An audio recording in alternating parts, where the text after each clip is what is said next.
right, welcome one and all to our long-awaited Christmas special. The Tuesday for which we usually broadcast has landed on Christmas Eve, and we have some brave souls joining us today. Unfortunately, our usual host, Black Knight and RH Snow, are not available. Snow, unfortunately, came down with the sniffles, and Black Knight is on vacation. He's out on holiday. But we have Maji Chan joining us today. How you doing, Maji? I'm doing all right. How are you doing? I'm pretty good. I've been preparing for this conversation because it usually just kind of boils down to Die Hard. But I think um, that's more of a basis. And when we dig down and kind of dissect what is a Christmas movie, we might be a little surprised what we find. But let me go ahead and ask you that most wonderful of questions. What is a Christmas movie to you? What is when you think of a Christmas movie, what comes to mind, and what are those elements that make it so? Well, there's a couple of different things. I mean, there's the traditional family fun ones, kind of like Muppet Christmas Carol, or where they're making fun of everything, Christmas with the Cranks, Jingle All the Way, stuff like that. But I mean, to me, anything classifies as a Christmas movie if it's got like the traditional song into it, or just even being around the holiday. For example, like Harry Potter and the Sorcerer's Stone, they there is a huge Christmas scene in that movie. Technically, it could classify as a Christmas movie. Gotcha, gotcha. You see, that was one thing I was pondering is it just the Christmas aesthetic? Is that all we need for a Christmas movie? Because Nah, yeah, that's go it. ahead. No, no, no. You're good. You're good. Sorry, I didn't mean to interrupt. It's not so much just the aesthetic. It's got to have a little bit of a feel to it. So the themes as well. You need like the snow, maybe a tree in the background with some lights. That seems to be the big one that I've seen is like the official you're a Christmas movie. Somewhere within the movie, you have a scene with a tree somewhere and some lights, and it's cold outside. That's what I've been getting lately, though. I think you're correct because we brought this conversation up yesterday during the weekly wing it, and we were discussing this. Briefly, and there was a conversation, a minor conversation, if Rambo was a Christmas movie because it fit, the very minimum threshold of there is a scene, a single scene with a Christmas tree in the background. And some of us disagree. They said, because kind of like you're saying, and maybe there's more to it than just that. Like the themes. Are there elements of the themes that make it a Christmas movie? I guess that one depends on people's preferences, to be honest. Um, I mean, shoot, I mean, Krampus is basically about it. Krampus, the legendary monster that goes around killing naughty people. Yeah, yeah. There is nothing Christmassy about it, but technically it is a Christmas movie. Krampus. Yep. I think that wouldn't fall. That's one thing I was like looking at, and this was interesting enough. A kind of litmus test of a movie I found um, was Gremlins that fits in the niche of Christmas horror, which seems to be a subgenre in itself, which is a blend of both horror, primarily like you said, taking place during Christmas, but also Christmas seems to be a it's not just a background thing in most Christmas horrors. It seems in most Christmas horrors, Christmas is a almost like a character in itself, which is something that Hmm. I think you're going to see a lot in a lot of what I'm going to call strong Christmas movies, where they're high tier. Christmas is a character in itself, and in a lot of these horror movies like Gremlins, they actually have Christmas as a character. It's a reason why things are going down, which is also why people look at Die Hard is a Christmas movie, and because of that, it blends together the genre of horror, which usually subverts the Christmassy elements of Mhm. like the first half's usually very Christmassy, then the second half going into the third act are full blown horror, and Christmas starts to take the back end. Of course, these days you usually have, like you mentioned before, like a evil Santa Claus character and really trying to borrow from the aesthetic. So I'd say like Christmas horror, at least for me, seems to kind of be a subgenre in itself. Yeah, it definitely is for select beats, that's for sure. But I mean, horror seems to be freaking blooming everywhere right now. Doesn't matter Definitely. what time of year. Yeah, there's a horror movie for everything. And I guess that's where the Christmas element would come in, is it's extremely seasonal. Um, but beyond that, I think you have to have, or at least it seems like a lot of the ones people call Christmas movies, which include Die Hard, which in my opinion is a low grade Christmas movie, high grade action flick. Um, but it has been dubbed a Christmas movie and added into the pantheon alongside Jingle Bells and It's a Wonderful Life. Yeah. Maybe we should actually take the movie Die Hard and make it a black and white, just so that way it look a little bit more like a Wonderful Life. But um, I'm losing my track here. It's a talking I Santa. don't know if that's possible. I mean, with Die Hard, you can't. There is a lot of small little things in Die Hard that reminds you it's Christmas. If you make it black and white, you might miss those subtleties. Mm, I mean, think about it. He uses wrapping paper tape to tape his gun to his back, but you can't really tell what it is unless you see the red ho ho ho across his back. there you go. That's true. That's true. But that's kind of why I would consider it more of like a low tier. Because one thing that I notice about your more traditional Christmas movies is Christmas is a character. Christmas is heavily involved because Die Hard, whether we like it or not, it's a great meme. It's a fun out of place selection. At least it was once. Now it's like Die Hard's everyone's favorite Christmas movie.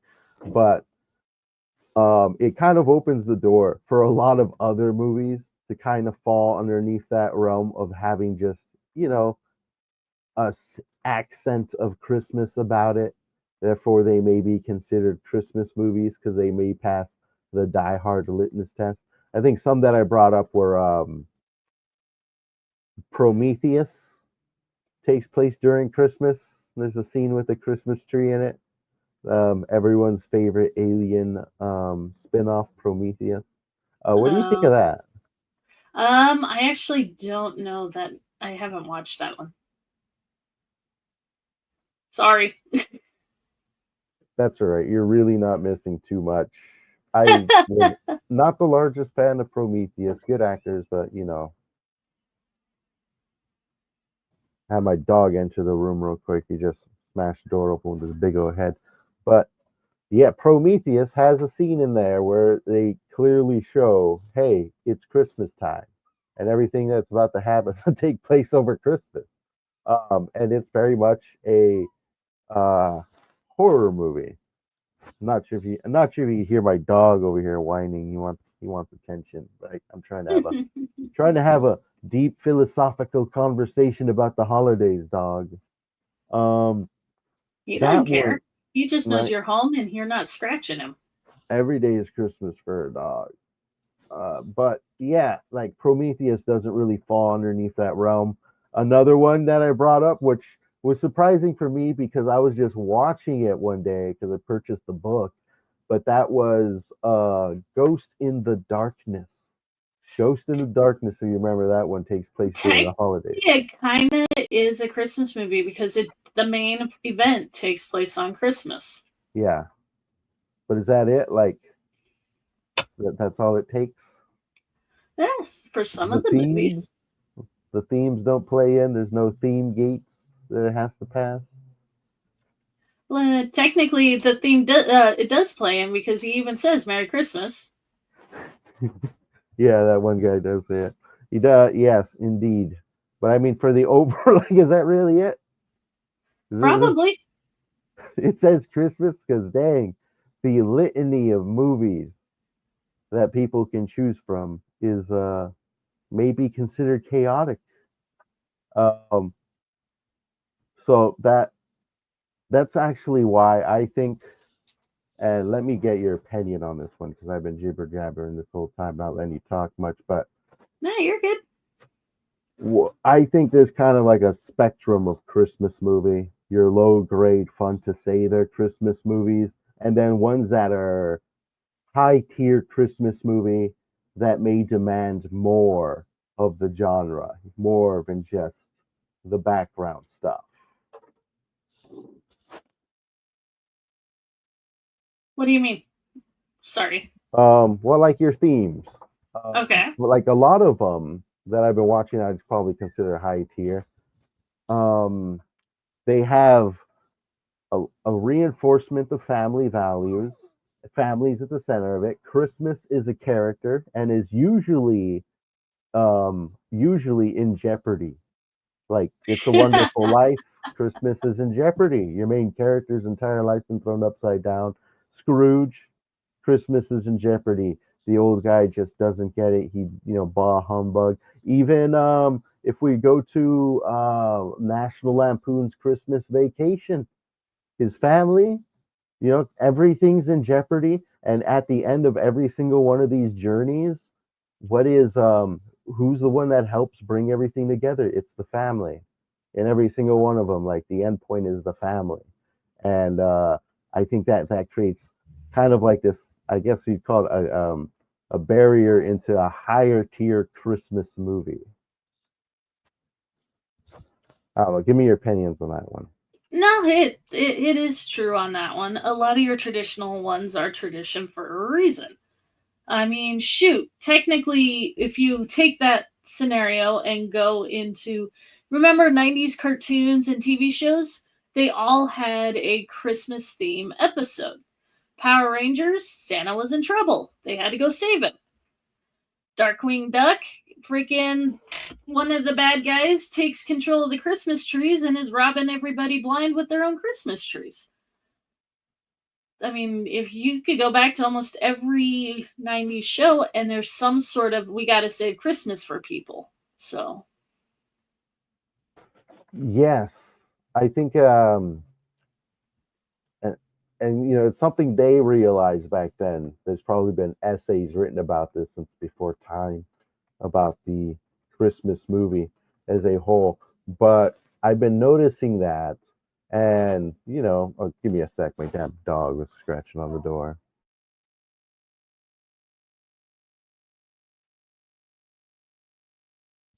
Just had to let him out. He had nothing fun to do in here, right? Life with the dog. But yeah, I've been noticing a lot of that, and it seems like a lot of that is missing from lower tier movies, and there's a few that kind of fall in between that also enter this gray area, like mhm. planes, trains, and automobiles. The holiday season is up front. Um, the family is the goal there, but it's also not about Christmas. Sure, it's cold outside, but it's all about Thanksgiving. It's a Thanksgiving movie, but it feels so authentically Christmas. Like it captures that, I guess, what I'm going to call the Christmas spirit that the lower tier movies may kind of have accents thereof, but don't necessarily wholly embrace. Mhm. Well, I mean, look at Home Alone. Home Alone is about a kid who gets left behind while his family goes on vacation during the Christmas season. Technically, there's hardly anything Christmassy about it, but it is Christmas because, they all get together back on Christmas Day and it's a theme throughout the movie, but it wasn't necessarily about Christmas itself, it was about the family. Definitely, definitely. And I think that might be like the beats of a Christmas movie, or guess what I call a traditional Christmas movie. Um, you have that third act unfold that invites the entire kind of family in, and it puts a giant bow on it. It may not be a perfect bow, but it's something that invokes the Christmas spirit, reinforces family values, and usually everybody's together underneath one roof, sharing it. And I've been watching a lot of Hallmark movies as well, unfortunately, and they're very terrible at this. Their Christmas movies suck. They're really bad. They don't get any of this. Um, but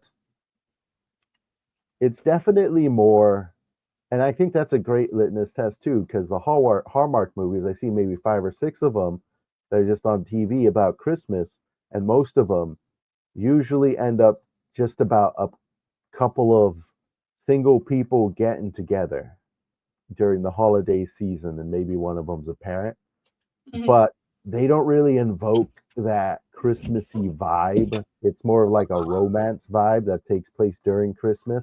Hallmark are And terrible terrible romance yeah, movies. they're terrible in general. The chicks like them, but in the Maybe. end, it was like everything looked Christmassy, but it didn't feel Christmassy. So I think the tone, the themes really do kind of uplift the movie into that realm of high tier Christmas movie. Mhm. Yeah, I'm not so sure. It's You really? Hallmark is a bad example. Yeah, It's I'm using it as a bad technically example. technically Hallmark falls under friggin' Valentine's Day, no matter what season it is. Yeah, you're right about that. It's a bad example, and I'm using it as a bad example because they fail to invoke that Christmassy spirit while really having more Christmas aesthetics than, say, Ghost in the Darkness, apparently. Which, yeah, Christmas is only brought up once, and you do kind of get that hopeful vibe at it, but it's not really there beyond that. It's like, hey, we're gonna go kill these lions on Christmas in Africa. So, um, what is a Christmas movie? I'm gonna be I'm gonna say two things. One that seems to be the general consensus, and that is that a Christmas movie just has Christmas in it. Therefore, you can lol random. Look, my friends, I like a Christmas movie that is so non-traditional, but I slithered it in. That seems to be the meme version. And then I believe there is I guess what we would call a true, I'm going to say it, true Christmas movie. Take that, Die Hard lovers. True Christmas movie. All right. It's got very familiar beats you got to follow. Usually your character towards the beginning of the movie is downtrodden. The holidays are a character. The holidays are usually in jeopardy. And by the third act, you usually have a character who just climbs out of a hole or a pit of some kind and is surrounded by the family. I mean, I'm thinking when I say that, like a dozen different movies pop into mind. It's a Wonderful Life, Jingle Bells, Home Alone. I guess in that regard, um, I mean, Ken may does Die Hard fit that? Does Die Hard have all those beats? At the end, he's Technically, they make fun of it for that. When he's like, "Don't you have any Christmas songs we could listen to?" And he's like, "This is a Christmas song," and he starts playing like some hip hop version, yeah, well, '90s hip hop version of the Christmas song. like he's there with his family. So I guess I can. Well, he's trying to get his family back. Actually, I was rewatching it, and the wife is actually a terrible person in Die Hard. Like, she's a real terrible person. Listen to this. She's the She's one. just as bad as in the second and third one too. So She's the one that not only left him, but left him for work in another state across the country. All right. and he's visiting them on Christmas Day.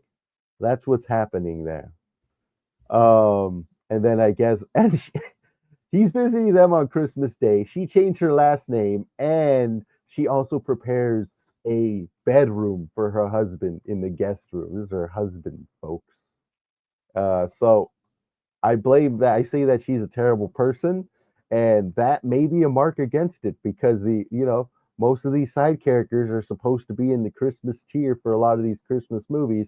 And you got to remember, this is a John McTiernan film we're talking about. Um, so I'm pretty sure he didn't make it as a Christmas movie and accidentally hit a lot of beats because there is beats within Die Hard that come off very Christmassy, but they are really just accents thereof and a little dumb. They're missing. They ring hollow.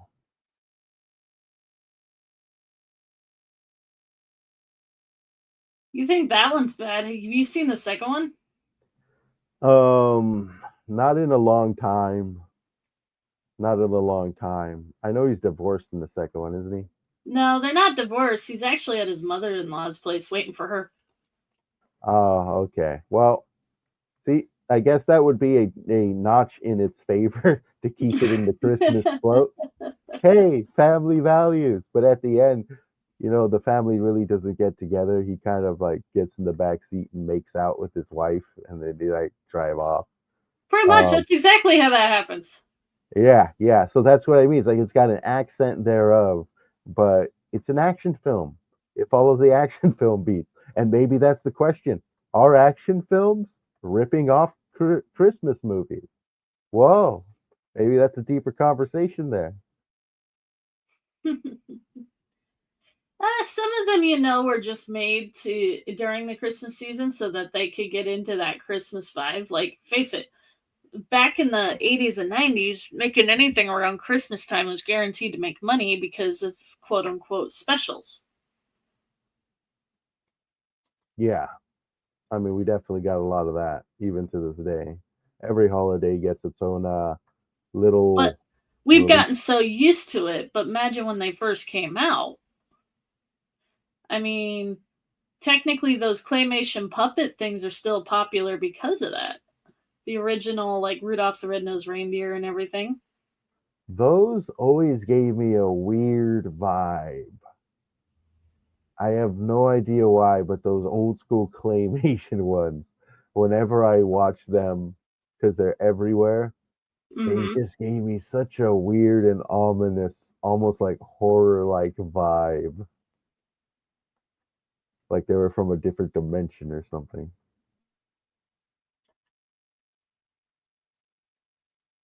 But they're Christmassy.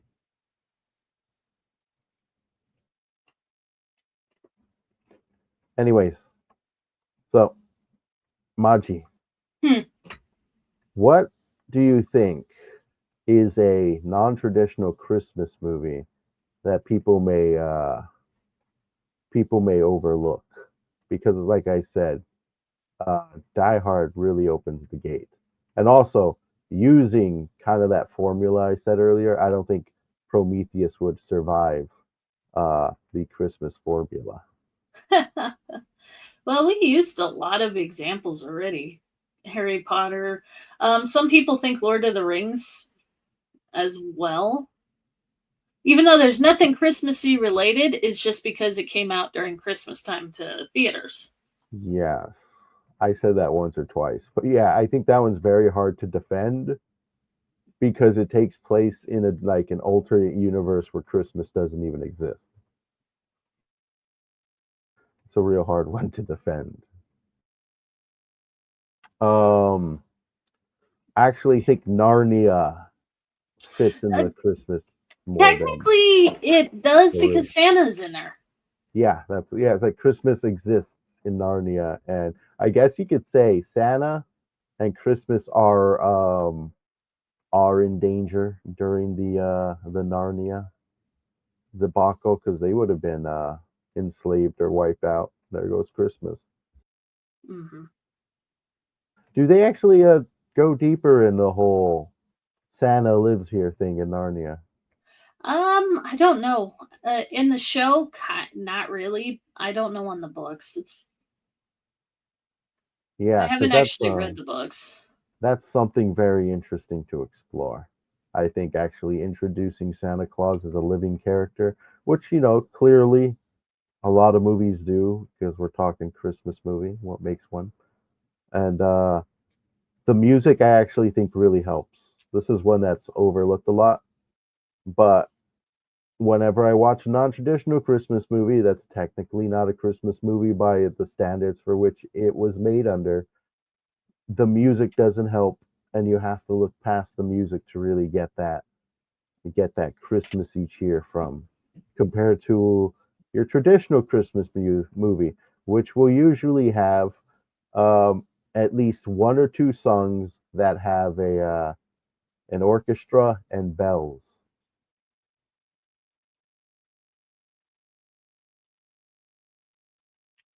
So I'm throwing a bit of music into the mix there.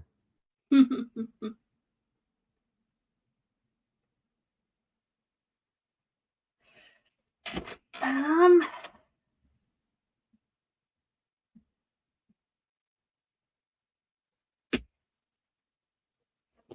Right? I guess you got to rephrase the question because I'm not. Does the music um, matter? Sometimes, I mean, once you go back into those horror film aspects, you're rarely going to find music. I know that using one of the earlier examples, Home Alone, we got a you get plenty of Christmas music throughout that one. I think Home Alone might have been made as a Christmas movie in general. It really fits the Christmas atmosphere, hits all the beats, and it also has the music. And Christmas is a character. I think he really cares about Christmas at the end of that movie.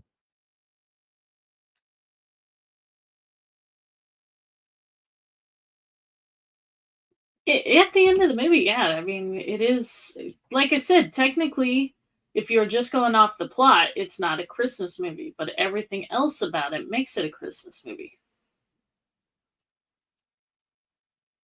I think when it comes to a Christmas movie, the plot might actually be secondary because Sometimes it that goes back to that obscure. the obscurity.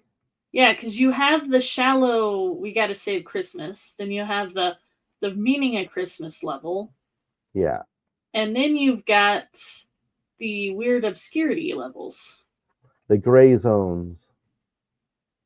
I think that's where some of them slither through, is the gray zones, like Rambo. How about, do you consider Rambo a Christmas movie? I haven't seen that movie in so long, I can't tell you. I was just I watching it. watched it once, and I'm like, I'm bored. Wow. Yeah, that one. It's hard for me to consider it just because there's a Christmas tree, because it doesn't have any of the themes, and it's really dour all the way through, and it does not pick up, even when the body count rises. So that one, I wouldn't personally consider it. So that makes me think that there has to be more than just it has Christmas in the background, because that's dour. There has to be a theme of hope, that Christmas spirit, I think.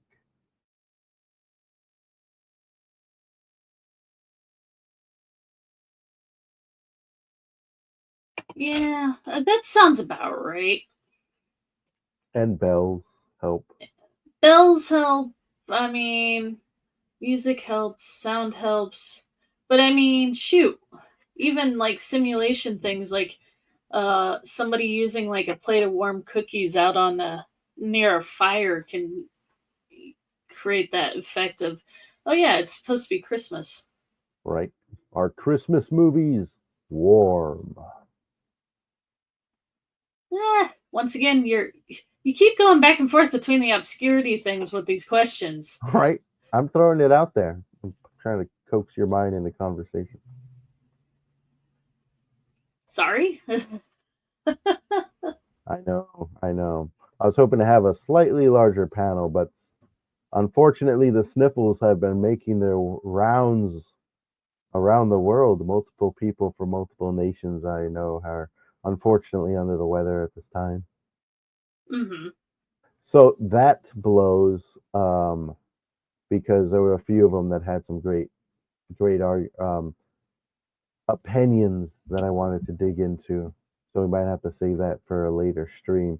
Because Ah, no, it's fine. I'm just, yeah, I'm sorry. she's sorry. Don't apologize to me and apologize to the viewer. Sorry, viewer. I Right. just, not a very good argument, I guess. Well, we're digging in to the corpse that is a dead Christmas movie to see what makes it tick. Well, that's the problem. Anything Christmassy seems to have been long forgotten by now.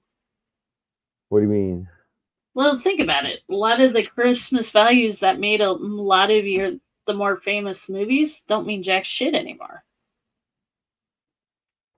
Go on. Society is degraded that much, dude. So, like the family values are out the window, Kind which of feels like that. you know what? Something that might support your argument. What's a movie that's releasing tomorrow? The big blockbuster, Nosferatu. It's I releasing have on no idea Christmas. what that is. It's a vampire movie. Ah, Yeah, and it's supposed to be like a real dark horror vampire movie releasing on Christmas. That's the big Christmassy one. And you always get your hallmarks, I suppose. uh, Yeah, those are very synthetic, unfortunately, when it comes to execution and writing, very synthetic. So, you got a lot you know, you got a lot of supportive evidence there with Hallmark being the home of Christmassy shit these days. which isn't really a home at all. I mean, it's like I said, Valentine's movies just with Christmas themes. Basically, and they're all pretty terrible with terrible editing and writing. Very, very, very poor display. But yeah, I don't know. At the end, I think for me, Christmas movie is more than just an aesthetic. There is a Christmas spirit that needs to be captured in at least a little bit. And frankly, when I'm going it through my head, I think action films borrow heavily from the same beats and tones as at least traditional action films borrow heavily from the same beats and tones as Christmas movies. The hero's journey, in fact, I think matches the Christmas movie a lot. In fact, Mhm. maybe they both have large essences thereof of the hero's journey. What do you think of that? No, yeah, kind of. I mean, technically, shoot. Nah, that's a bad idea. I won't go there. At least the ones that aren't of like the darker essence that we've been getting and stuff. I'm also pretty sure that at least one John Wick movie takes place during Christmas. Yes, John Wick 2 or 3. They all seem like cold, icy movies. Let me Google it real quick. Dear Internet, unleash your secrets.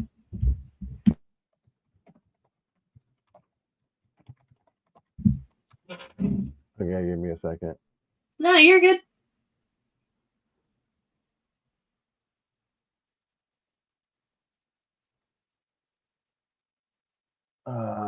Come on, give me the answer to my question. It's like putting up a separate action thriller movie that I really don't care about. Whereas I'm gonna ask ChatGPT instead of the basic Google search engine. See if it does See if better. it gives you something. Yes, the film opens with a subtle but significant Christmas setting. Okay, so yeah, looks like uh looks like at least the first one has it, and the last one's kind of like just it's cold. because they take place right after. So probably around New Year's. They're New Year's movies.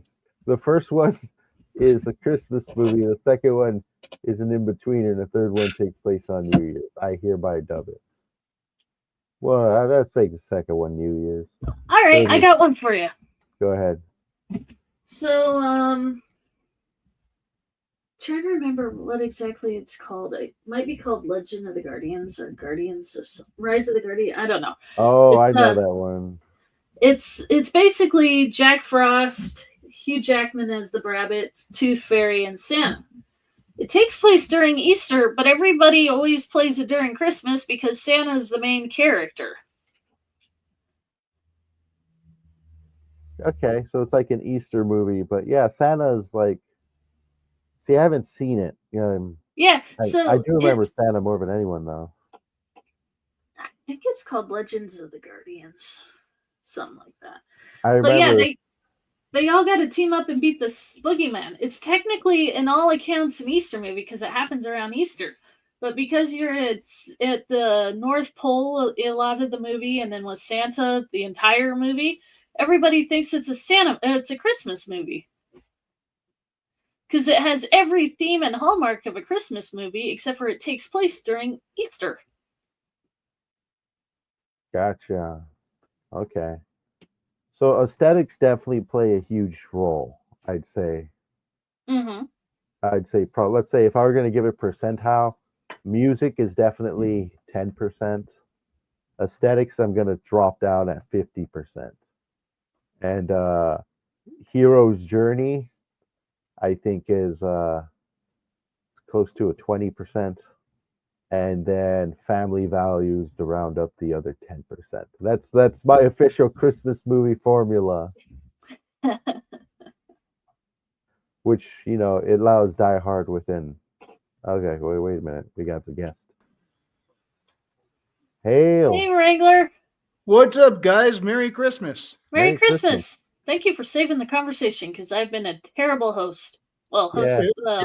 counter If you're host. looking to me for saving a conversation, then let me start with saying I'm sorry. Well, I feel like I keep going to the same dead horse. Ooh, I love beating a dead horse. Which horse are we beating tonight? Christmas movies. What's your take of what makes a Christmas movie a Christmas movie? More like a dead reindeer. Reindeer jerky. I'm all over it. Ooh, deer jerky is amazing. Well, I mean, obviously, you guys have heard me say many times, Die Hard is a big deal to me on that one. But I think we were discussing a bit last night. Like Rambo and Die Hard both took place during Christmas movie. Die Hard is considered by many to still qualify as a Christmas movie, yet Rambo is not. And I think the difference is Christmas really featured as part of the storyline? Like there are movies that take place at Christmas where if it was during Christmas or not, it makes no difference. It's not part of really what's going on. And that's why in Die Hard, you see Christmas is featured prominently, right down to that nice little Christmas letter that John McClane wrote on one of the. Ho, ho, now I have a gun. Yeah. I mean, it was very much, they did not let you forget it's Christmas in this movie. Rambo, half the people who watched it forgot that Christmas was even happening in there, so it doesn't count. That was something I was saying earlier, is that Christmas might have to be a character. But also, a lot of Christmas movies go into different types of lore and stuff. I mean, Santa Claus is pretty much the Christmas character in so much, but also, how many movies nowadays actually go into the actual origins of Christmas and the birth of Christ? I mean, we don't see that much. I'd love to see a Christmas movie where, like, it culminates in the birth of Christ, like everything that Joseph and Mary went through leading up to it. Finally, you get the birth of Christ, and I mean, with special effects today, imagine the host of angels in the sky. How awesome that would look! The shepherds are all there. I mean, I know a lot of we see that nativity scene in a lot of decorations. We don't know if they were actually in a stable. Mangers weren't made out of wood; they were carved out of stone, and there were probably a bunch of shepherds all around them. You know, not sitting there talking to them specifically, but they were present. And you end up with this scene where all the host of angels appears in the sky and everyone's seeing this. Can you imagine zeroing in on the people experiencing this, looking up and seeing this? That would make an awesome Christmas movie. Yeah, it definitely would bring out a bit of like this epicness, almost like an Yeah. old school epic. Okay, so I got one for you. Go It's ahead. called The Crossing. It's a A&E movie. Back when cable movies were actually good. Technically, it is not a Christmas movie, but it is a Christmas movie because it's based on the Revolutionary War battle of crossing the Delaware. That happened on Christmas night. So, would you guys consider it a Christmas movie or not? Because it doesn't have any of the themes in it, but it is a historical movie based on a battle that happened during Christmas that allowed the turning of the Revolutionary War.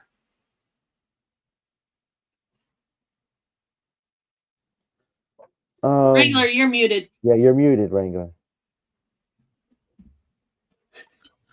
I haven't seen that movie, so I can't say. But again, it would depend on how much. I mean, was Christmas featured in there? Did they make reference to it? They say Merry Christmas to each other. That they were. He's like, we're going to war on Christmas. Yes. So it was present. It was very, very present, but it wasn't a celebratory movie. It was. This is our one chance to get these much needed weapons and supplies that we're out of. Again, like I said, I haven't seen it, so I can't really say. It sounds like it's teetering on the edge there. Well, but it's what happened. Actually, Readout was the one who suggested the movie. That's why I got it. It's not bad for a TV movie. There's a few good TV movies out there. Some of them used to be pretty good way back. Now they're all the Netflix ones are kind of. I don't know. It seems like they're just churning out stuff just to have it. I mean, every once in a while we still get a good one here and there, but yeah, for the most part, it seems like we just need something to put up there, slap something together, and air it. Yeah. I don't know. For me, I don't think it's a Christmas movie because Christmas isn't really a character. It's not really prominent, which I think you kind of need. You don't get that atmosphere of Christmas anywhere in there? I haven't personally seen it either, but if it's about a battle, it could just be a battle movie that took place during Christmas, you know? It's like well, the whole purpose of the movie was because he was hoping on everybody getting wasted and drunk during the party the night before the Christmas Eve party that he could surprise everyone. Guess what? It worked. Surprise! They were able to take him by surprise and take over the fort, which was the whole battle. Yeah. Merry Christmas! I'm getting you some more weapons. There's some other movies that took place during Christmas, Wrangler, that I brought up earlier, were like The Ghost in the Darkness, which I wouldn't necessarily consider a Christmas movie, and Prometheus also took place during Christmas. Oh, really? Yeah. There's a scene where they Idris Elba busts out a Christmas tree and he's decorating it. And another movie that takes place during Christmas is Eyes Wide Shut, which definitely I would not consider a Christmas movie. Yeah, I like what you said there, James, about it, Christmas being part of the character. Like, there's got to be that Christmas atmosphere in there to, like, you got to feel the Christmasness in the film. If it's not there, influential. Yeah, it's got to be more than just a date on the calendar. Yeah, so maybe that movie is, because it seems Christmas is influential, but it may not be close to the center, so to say, if that makes sense. Yeah. So it teeters on the edge. Possibly. I'd have to watch it to be honest. Maybe it does, because another aspect I think we're talking about is how Christmas movies actually follow very closely to the hero's journey. Um, if you check out most Christmas movies, even your most traditional black and whites, the hero goes down into the slums and kind of follows the hero's journey and comes out at the end with the aid, usually of family and friends, to usually come to a self realization about the holidays and what it means, and really bringing spirit to the holidays. That's what you kind of get in your old school black and whites. I don't know. What do you think about that, Wrangler? Not really not sure. I mean, for something that's such a simple question, it really does have a lot to make you mentally chew on. Yeah, I think that's why kind of like so many movies can technically fall underneath the banner of Christmas. Aesthetic seems to have a large play involved, but beyond that, what is there? What makes a Christmas movie? I think that's it. It's got to kind of permeate through there. You know, it's, I mean, so I'll beat that dead horse of Die Hard again. You actually had, Everyone's favorite. in a scene that was happening, you would start to get Christmas music playing in the background, and then the volume would swell, and they're cracking into the safe and they're singing and they're playing Ode to Joy. Yeah, Ode to Joy, and it gets louder, and like, I mean, they let you feel the Christmas in the midst of the action. Yeah, they definitely borrow from the holiday a lot. But could you actually replace it in that movie? I mean, what if it was Halloween? Would it all still work? It would need some retooling, but you could. Yeah, but the fact it's done during Christmas is kind of what makes Die Hard so special. Yeah, it wouldn't be the same. I mean, that would have been awesome, a Die Hard Halloween. I don't know, because the elevator opening and saying ho, ho, ho instead of you say trick or treat, it's not as fun. Treat? Now I got a machine gun. Yeah, it wouldn't land the same. I mean, it would still be pretty cool, but it wouldn't land the same. Happy Kwanzaa. Now I got a machine gun. Here's one for you. Is The Nightmare Before Christmas a Christmas movie? Technically, it's a Halloween movie. That's why it's called Nightmare Before Christmas. Mm-hmm. That's an interesting one because it does take place on Christmas. And doesn't Jack Skellington end up having to save Santa? Technically. From his own boogeyman. Yeah. He made the mess, realized his mess, and then went to clean it up. Like, he wasn't a malicious entity here, but the hero's journey, man. And like I said, Christmas movies seem to borrow heavily from it. And whoever says that his romance with Sally is beautiful has never actually watched the movie, because he completely ignores her the entire damn movie. He really does. There's a romance in there? Exactly. Everybody's like, I want a romance like Jack and Sally. And I'm like, hell no. You're like, oh, I forgot you existed. Yeah. Yeah, and then how many memes have we seen over the years? They want a romance like Joker and Harley. I'm like, oh, no. Yeah, they don't know that one either. I like the follow-up meme to that is like, no, you don't want Joker and Harley. You want Gomez and Morticia. That's a romance. That's a romance. I mean, everything Morticia does, Gomez is like right there, man. They had each other's backs all the time. Maybe a little too much. They're married, series, so it's allowed. That's a series that promoted family values. Kind of. Oddly enough, yeah. In its own strange, twisted way. Granted, the black and white Addams Family was genius. Did they have a Christmas special? I don't know. I was just wondering that myself. I knew the Monsters did. but I don't remember on the Addams Family. But I I'm haven't seen that looking in so that up long. right now. Yeah, look it up because it's something I'd like to watch. That's the old school one. I'm not sure how the new show is because I know they got the show based around the daughter. Forgot her name, but you know, I hope it embodies the same energy as the original. Christmas with the Addams Family.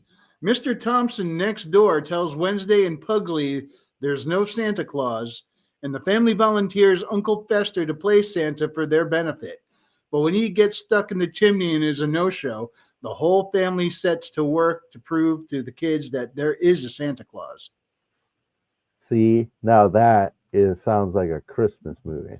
That Well, it's not sounds a like movie, an it's an Addams Family episode. movie. It's an Addams Family episode, aired December 24th, 1965. We'll have to hunt that down. Long before any of us 1965. existed. Well, yeah, you Um, can find the entire black and white Addams Family series.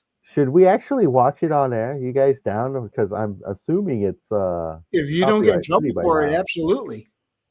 I'm assuming it is like a lot of the stuff from back then. That's I'll- That's hard to say because, like I said, it's been released on DVD. They might have copyrighted when they did that. I mean, that's maybe. why like Garfield comes out with a movie every 10 years just so that they can hold the copyright on it. For now. I know that because you brought up the whole Christ aspect, which is long forgotten in a lot of them, even in the most Christmassy of movies.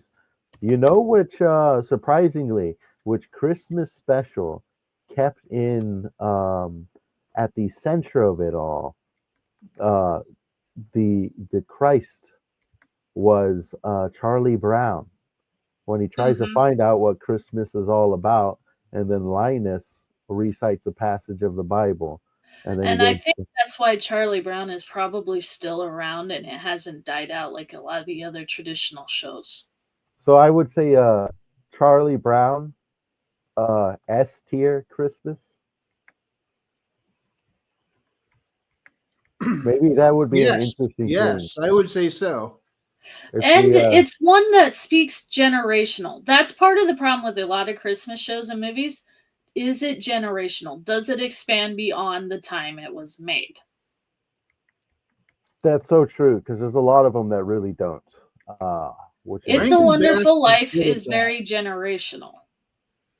Yeah, Rankin they're- Bass was very good at that, though. Their late 70s Christmas specials are still watched by kids today. Oh yeah, the creepy puppets. We were talking about those. Not to mention, was the Frosty the Snowman and then Frosty and Crystal, were they done by Rankin Bass or was that separate? I know they get wrapped up in the Christmas classic bundles, so I'm pretty sure they were done by Rankin Bass. But you I could be- never see the two Frosties together because I guess rights for one and rights for the other went to different places afterwards. Probably. Was it ABC Christmas specials? Is that what it was? I don't remember. No. Those old school cartoon ones freaked me out a little bit. That's what I was mentioning earlier. I can see that though. By the way, have you ever noticed in those Rudolph specials that he wasn't actually a reindeer? He was a whitetail. Yeah. Look yeah. up reindeer, aka caribou. Look at what they are, and then look at whitetail deer. They made all their reindeers whitetails. It's because whitetails Gotcha. look better and they're taller than reindeer. Oh, are they? I thought caribou were a bit bigger. Caribou are bigger, but actual reindeer I thought are a pretty caribou and a small. reindeer were the same animal. It gets a little dicey. Technically, okay, so Washington's got actual caribou population, but they are much smaller than Canadian caribou, so they call them reindeer. Leavenworth's got a whole entire reindeer farm that you can go and visit and like go up and see, and they are tiny. They're like half the size of a whitetail. No kidding. So reindeer caribou are are like a particular breed of caribou. I believe so. I could be wrong, but yeah, I would double check that. But So the reindeer that you can find here in Washington, like I said, are kind of small.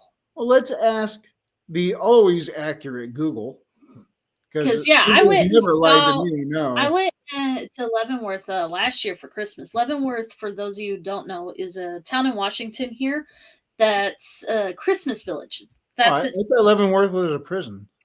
Yeah, it could be. But here in Washington, its sole purpose is it's a kind of a tourist town, but it was built by German settlers and became known as the Christmas Village. So the whole place is decked out in lights and everything. They even have this big old reindeer farm and sleigh rides and all sorts of fun stuff. Nice. I always love those. We usually just have a parade down here. That sounds even better. I imagine they got excellent cocoa. What are you Googling again, Wrangler? What are the answers to this question? Okay. According to Google, reindeer, also known as caribou in North America, are large deer native to the northern hemisphere's Arctics, subarctic, and this answer is coming from Wikipedia, so take it with a grain of salt. In subarctic and mountainous regions, they are part of the deer family, Cervidae, which also includes elk, moose, and wapiti. Never heard of that.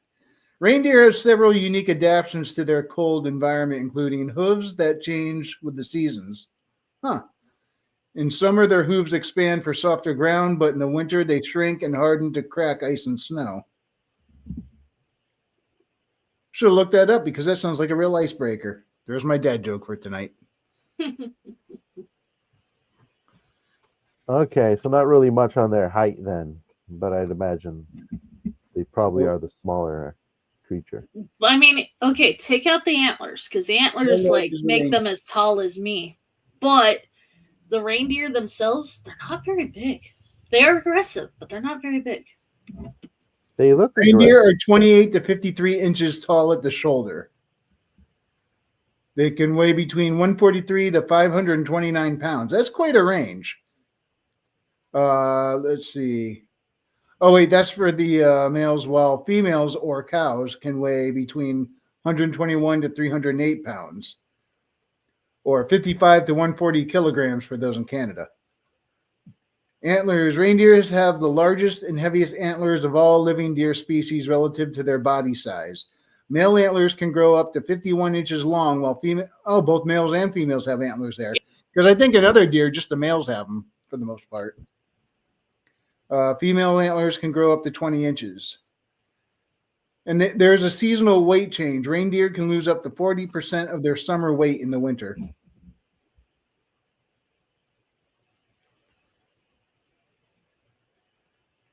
Yeah, but most people think of deer like reindeer, like bigger than horses and all that. No, they're not. Yeah. They're about the size of donkeys.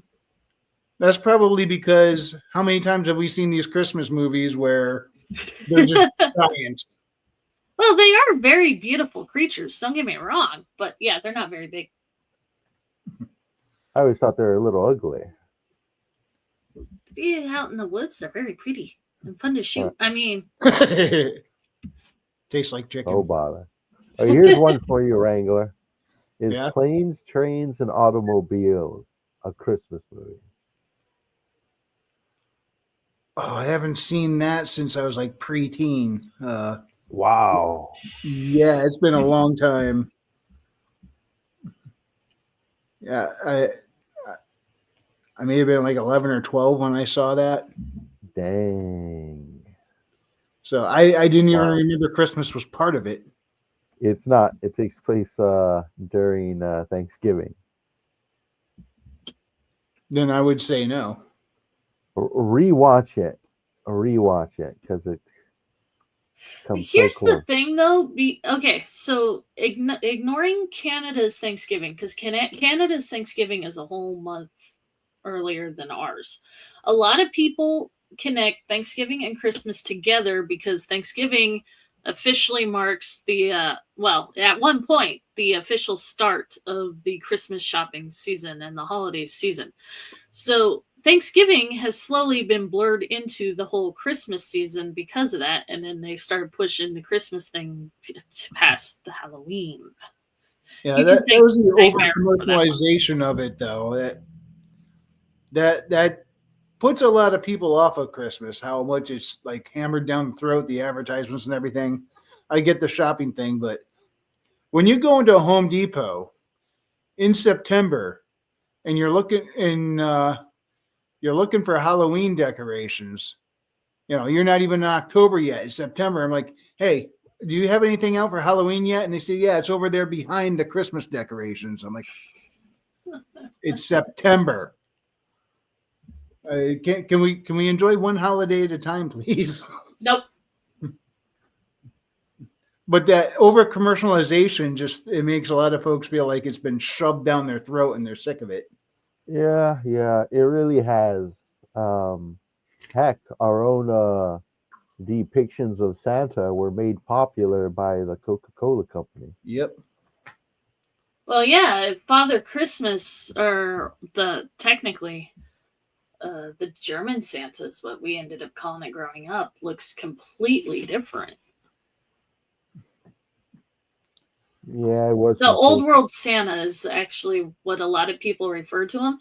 He's the skinny, tall guy wears green robes. I mean, Yes. He still has the beard and everything. But he looks a lot more woodsy.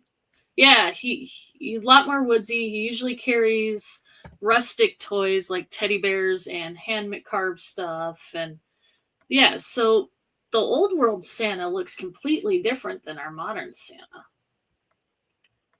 The commercial Santa with the red hat and Tim Allen. I'm looking for depictions of them. They still all have them like hefty in size with the beard. Yeah. This one looks straight up like Dumbledore. Yeah, actually, Dumbledore would probably be closer to the Old World Santa. Yeah, but I mean, he's still very much Kahuna, rocking the fuzzy. What's whatever up, the man? hell. The Christmas party this year for my family was themed pink. So, Oh God, came prepared, man. Say hi, Elric. Say hi, little Kahunas. How are you? Why you did hat? Yeah, you got a pink hat. That's right. that's a good one. I tried to do the hair, man. I can't. It looks like it worked better in the camera, but yeah, in person it's not quite as good. Oh, it's very pink. Whoa, James, you're a VTuber now. Yeah. Have you not seen the sandwich? No, I haven't. That's pretty wild, dude. It's a little bit creepy, but I like it. Has grown so popular, he's forgotten about the little people. Yep. This is him. That's the Old World Santa right there. This is what Santa looks like before Coca-Cola got to him. He started before he got hooked up with Coke. Yeah. Makes it sound like something very bad happened to him. Oh boy. He's got a sword. That's nice. Well, that makes sense. Well, yeah, he needs to defend himself. If he had been a couple hundred years later, it would have been, probably a 6-shooter. A shotgun. Right.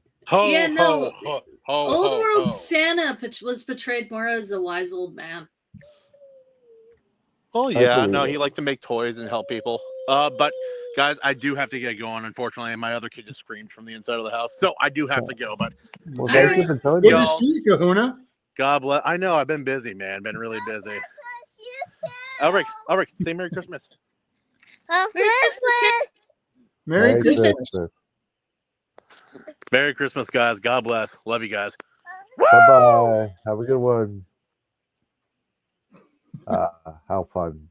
Well, you know where the stockings came from, right? The original stockings? No, I don't know much about like the various elements. Was that actually from the poem? Okay. When the tradition started? So what it was, from my understanding, like I said, it's evolved a lot over the years. But by the way, he is carrying a shotgun. He was a hunter. He was a lot of his I mean, he wasn't just borrowed from one of the saints that delivered toys. There's also aspects of him that was borrowed from Cernunnos. Who is? the Lord of the Wild Hunt. He's from mythology, Germanic Oh, okay. mythology. Interesting. Well, a lot of our Christmas traditions are from the Dutch. The trees, the stockings. Like the Holland would actually put out their wooden clogs that they'd use for like their fields and stuff that were wet to dry, and they'd wake up with stuff in them. That's why they hung the stockings on this chimney, or on the fireplace. It wasn't to place to put things. It was literally so that they could dry their socks. And then it became a little thing where I believe it was originally fairies, or the equivalent of fairies. I don't know what exactly they were. Would leave little tiny coins and gifts inside. Now let's and go it evolved from there. There you go, Dutch. The original eldritch creatures. Yeah. No, that is what I believe. That's what eldritch means. Fairyland. Yeah. So that's what it was. It was kind of more of a little pagan belief that they adopted into the Christmas tradition, which doesn't bother me because kids finding little surprises and stuff never goes wrong with that. And they also used to get coal if they were bad. That went away. Which back then coal was worth something too, though. Yeah, that's true, right? It's like, oh, well, I guess I got a valuable material here to keep the fire going. Give me a sec. I gotta tend to my dog real quick. Entertain the masses. Alrighty. But, I type in German Santa. I get a lot more of the old world that we're talking about. Well, okay, so I was talking to Black Knight. They even got some sort of weird Christmas dancers. Granted, those look more like Native American fancy dancers, but instead of feathers and bright beads, they're covered in dark straw and usually black. And they have their own weird Christmas traditions like that. I wish he was here. He'd totally describe it too. Yeah, that would be cool to hear about the. It's fun hearing traditions in other countries around Christmas. Mm-hmm. But the nerds we probably are most familiar with Japan's tradition. I actually don't know that one very well. Oh, really? I mean, I figure all of us who get into anime and stuff, we would know what Japan's traditions are. I'm not as big in anime as my brother. Chicken. Oh, that's right. They like fast food on Christmas. I don't know why. Specifically KFC. Yeah, I heard about that. I think it's started because with the U.S. influence. Yeah. It was a guy that they hired to take KFC to Japan, and I think somebody asked them, "What do Americans eat on Christmas?" And they said, "Well, they eat fried chicken." Lies. I don't mind that. It's tasty. I'm okay with that as a tradition. Yeah, I hear they have like multi-story KFCs, which is pretty crazy. Yeah, there's probably so much more to it than even we know, but it sounds kind of awesome to me. I heard of that they got a really big KFC Christmas bucket that's like 4 feet tall or something. I bet it's family sized. Challenge accepted. Give me that bucket. I'm going to polish that thing off.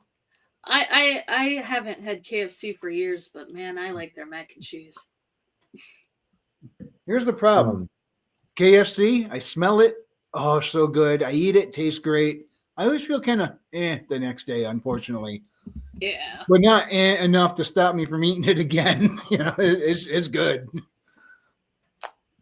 So it's not the healthiest chicken out there, but oh, is it tasty.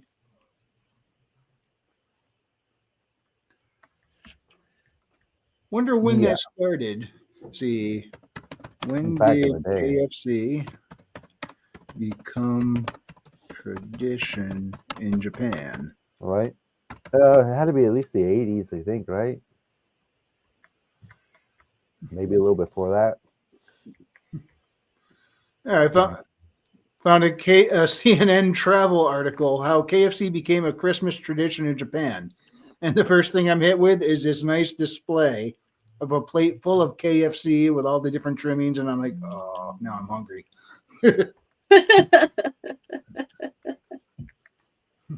You want me to read through this article? See if you can get us a year. The year. The December 22nd, 2022 is when this was posted. Well, the year of the KFC debacle, if you will. That's what I'm looking for. The PSYOP, the big Christmas KFC PSYOP.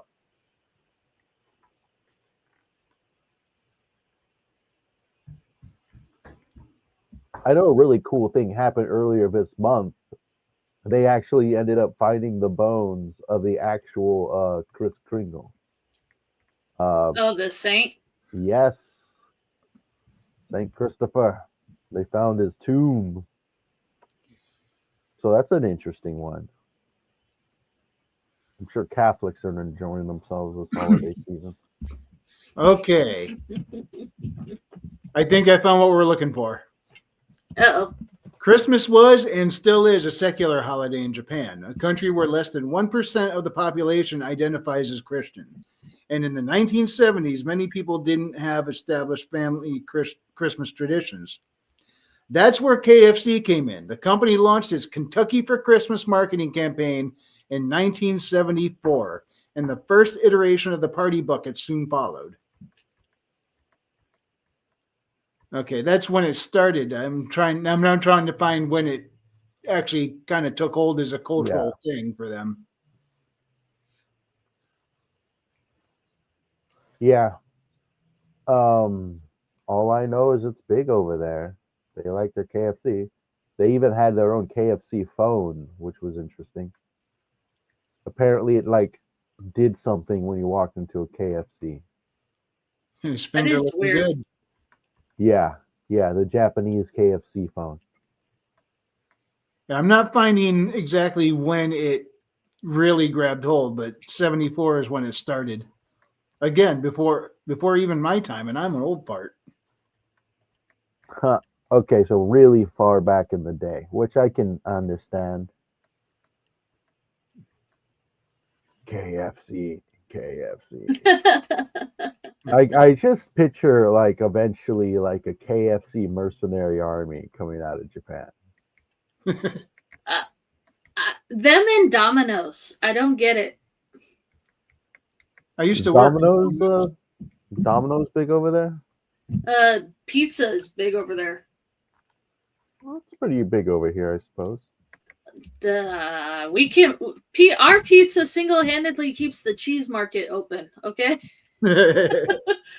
No, I'm serious. I was watching a documentary.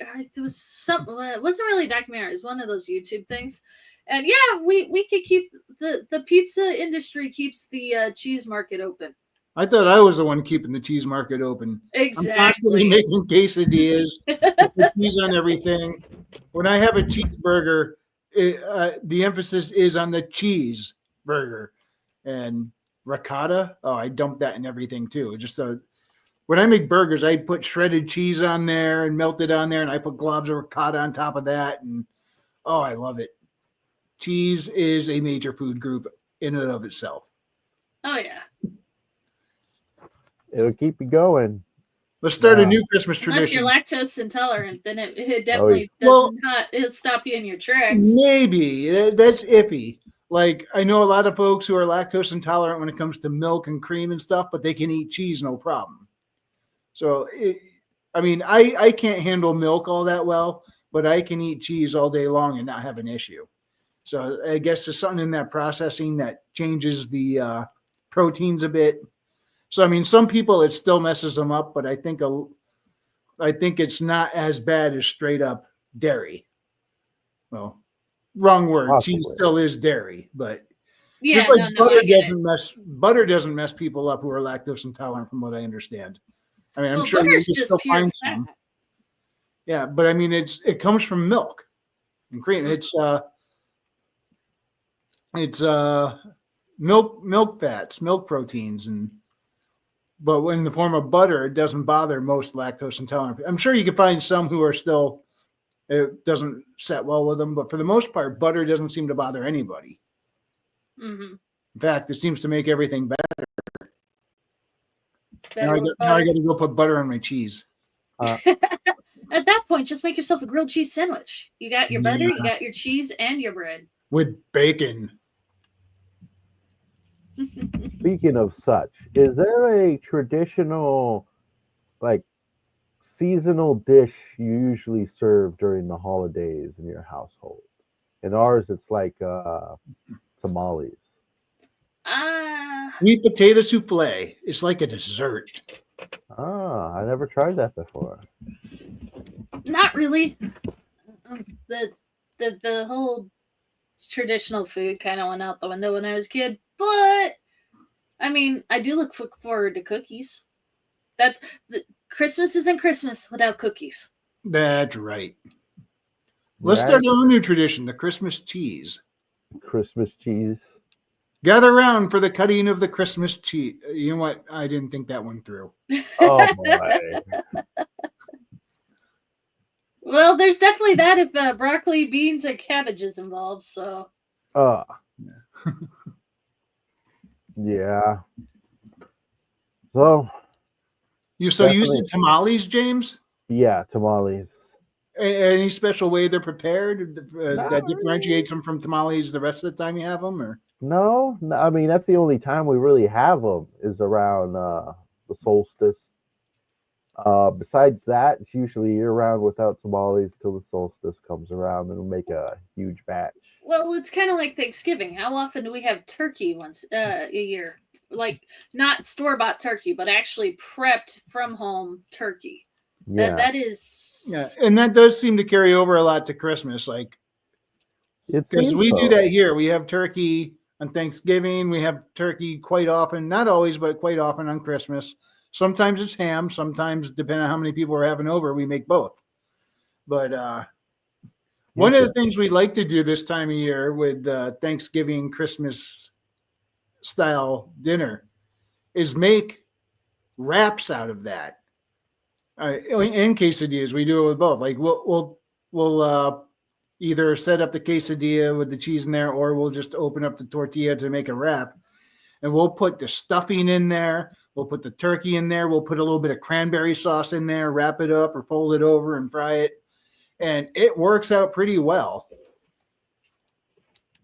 Got the idea from a local restaurant here in Windsor called Dom's, and they used to do Thanksgiving wraps, and it was cranberry sauce, stuffing, turkey, and they were good. So we started I making call our that own. the leftover sandwich, dude. Uh, I've been eating that kind of. I've even put globs of green bean casserole in my quesadillas when I was doing that stuff. But yeah, I mean, have you ever had a quesadilla with cranberry sauce in there? It works better than you'd think. Oh yeah, no, cranberry sauce. Okay, so there's actually a little deli on the other side of the island. It's called Pickles Deli. Amazing, because they make their own pickles. Oh, nice. But they have what is called which is funny because I've been doing it for years, but to actually see it as one of their deli features, it's called turkey dinner, and it's got turkey with a cranberry chutney spread, and then all the stuff on top of it. And when you bite into it, especially with their bread, it tastes like you're having a Thanksgiving dinner leftover sandwich. Do they give you like gravy to dip the sandwich in? And you don't need it because the cranberry's sauce, but have you guys never done that? You take your leftover rolls, you stuff it full of turkey, mashed potatoes, and a little bit of cranberry and call it good? Oh yeah. Oh yeah, all the time. Well, maybe not the cranberry. Shoot, I do that with spaghetti sometimes too. If you have leftover garlic bread, I'll turn it into a sandwich. Turn everything into a sandwich.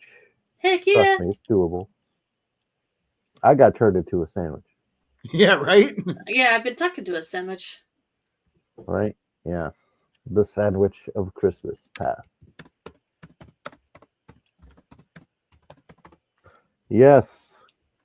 The culinary dishes around Christmas are usually very traditional Mexican around here. All the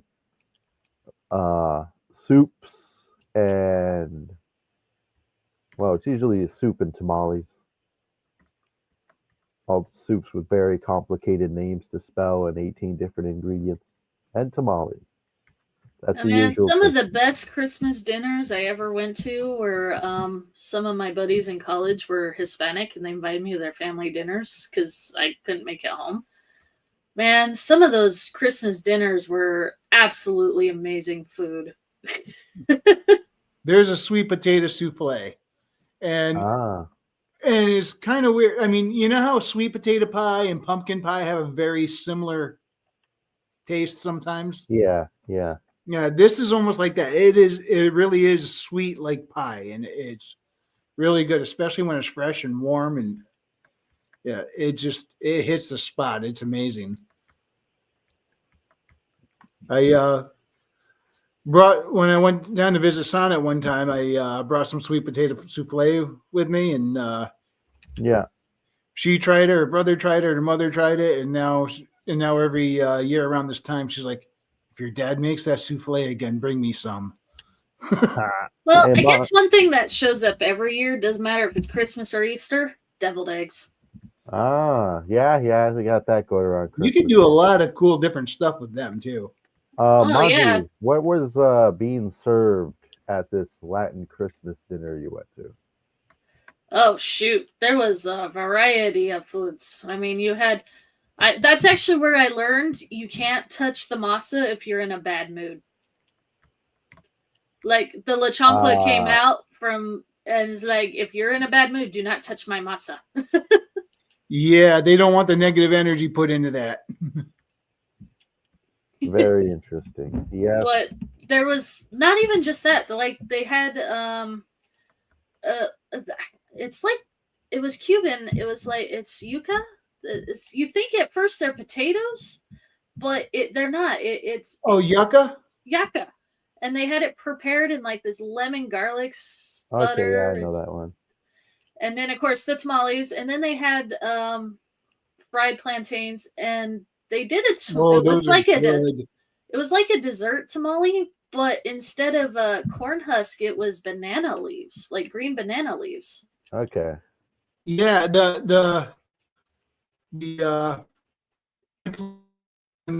they are direct relatives. You break it up there. What's that? What was that?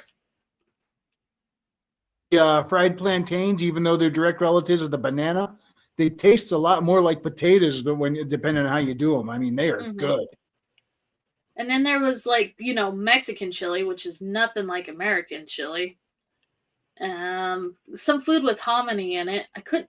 I don't know actual Mexican food very well, like south of the border food. So I can tell you what it looked like, but I can't tell you what it was. I imagine there was a lot of soups, probably like I call it Mexican chicken soup, but it is just Mexican chicken soup. They call it cardo, which has just huge pieces of everything in it. You get a whole, instead of it just being little chunks of chicken in there, no, just throw the entire wing, throw the entire thing in there, a whole 12-pack of drumsticks, put it all in there, and take a whole corn cob, slice the cob into 4 bits, throw it all in there. What was it called again? Cardo, which is difficult to say out loud. Cardo. How do you spell that? I don't know, to be honest. I got one for you. This wasn't at the meal, but I had it before. You might actually know what they are. They took mashed potatoes, stuffed it full of some sort of marinara with green olives and meat, wrapped it completely around, and then fried it. Ooh. Oh, it was so good. I haven't tried that one. I know it's a Cuban dish. I just don't know what it's called. Yeah, that's probably why. They got a lot Papa Renales or something like that. I can't speak Spanish. So tropical. Huh? They got a lot of tropical stuff up there in the Cuban. I got you. Granted, it could have been yuca, whatever, instead of potatoes, because they have a similar texture, but the taste is slightly different. I typed in Cuban Christmas meals, and this is one of the first ones that popped up. That looks good. Got the fried plantains. You got the rice and beans. Probably pork. wild rice. The white rice is always like kind of just bland. Man, Wrangler, you're having a hard time staying connected. Or am I the one that you seeing? No, No, I'm my having internet issues. has been having issues the last few days. Okay. Oh, gotcha. It's just seen it last night. I tried to stream the game, and I went back and looked at it afterwards, and it's just all like choppy. Oh. But this morning we had no Wi-Fi whatsoever. It dropped out completely in the entire house. Gotcha. But all right, I just stared at the clock. We got 4 minutes left, guys. Final thoughts and parting plugs. We got distracted from the movies and went to the food. That's fine. Well, Okay, food and movies go together quite well. Oh, All right. yeah, no. So They I'll go leave hand you in with hand. that. I'll leave you with that question. What is your personal definition of a Christmas movie, and what's your favorite Christmas movie that's not Die Hard?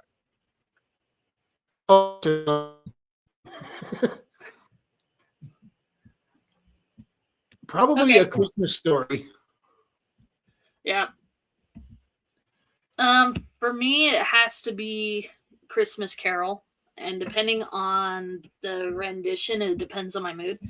So, like Looney Tunes did a rendition of Christmas Carol. It's just fun. It's called Bah Humduck. Fun, it's Looney Tunes. You can't take anything serious they do.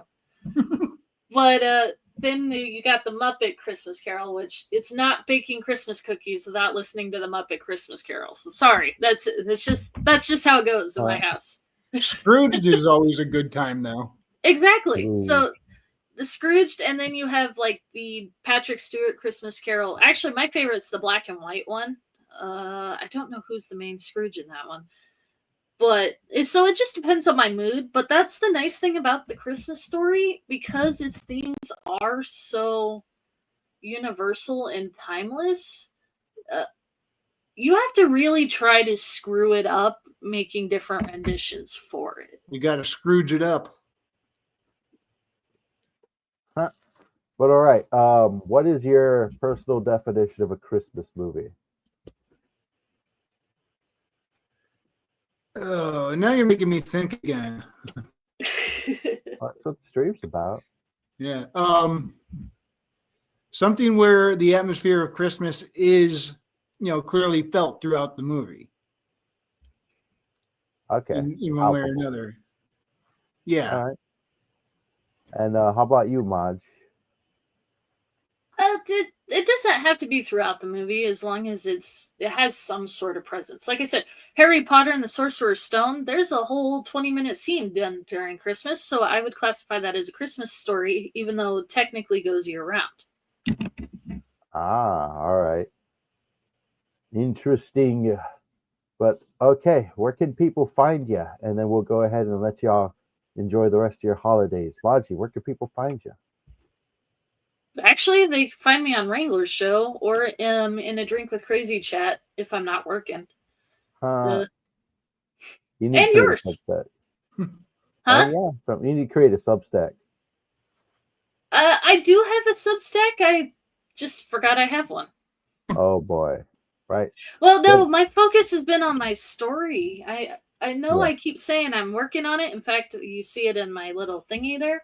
Yep. It is coming along. That's been my primary focus, is trying to get that finished. Yeah. I mean, it's this holiday season. Things slow down around this time. Mm-hmm. Well, yeah, technically, Daniel P. Riley, who's my editor, him and I are on pause right now until after Wow. the new year for the holiday. Yeah, things get hectic around this time. But Wrangler, what about you, dear sir? Where can people find you? You can find me on my YouTube channel. Do a channel search for @Wrangler212. It'll pop right up. You can also find my books on Amazon. Haley Star Bad Kitty, A Bad Kitty's Haley World. And on Twitter, Truth, Minds, Blue Skies, Frequency Studios. On Substack, I just put up a new short story, New World Detectives, The Legend of Shalar. Takes place 6 months after book 2. Righteous. And with that, everybody, thank you for joining us we are calling it a day, and we really hope you enjoy the rest of your Christmas. Thank you for spending this time with us. Merry Christmas. Merry Christmas. Merry Christmas. God bless. Yes, and don't forget to leave a comment down below and give the stream a thumbs up if you're watching this on the replay. But with that, we are out of here. Bye-bye, everybody. See ya.